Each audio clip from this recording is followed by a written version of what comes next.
এখন লেপচা ভিউ পয়েন্টে রয়েছি। পাইন গাছের সারি দিয়ে পাইন গাছ ভিউ পয়েন্টে। সেখানে পুরো লেপচা পাইন গাছের পুরো এরিয়া দেখার পর সেম জিনিস একই। হ্যাঁ, লেপচা ভিউ পয়েন্টে টুরিস্টরা এসেছে, সব 20 টাকা করে টিকিট কেটে দেখতে হয়। এদিক ওদিক দেখুন,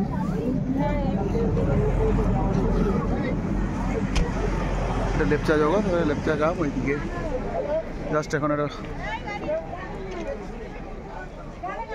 দেখার জন্য এইটাই চলে দেখতেই পাচ্ছেন। লেপচাদের একটা বসবাসের জায়গা, নাম দিয়েছি লেপচা জগৎ।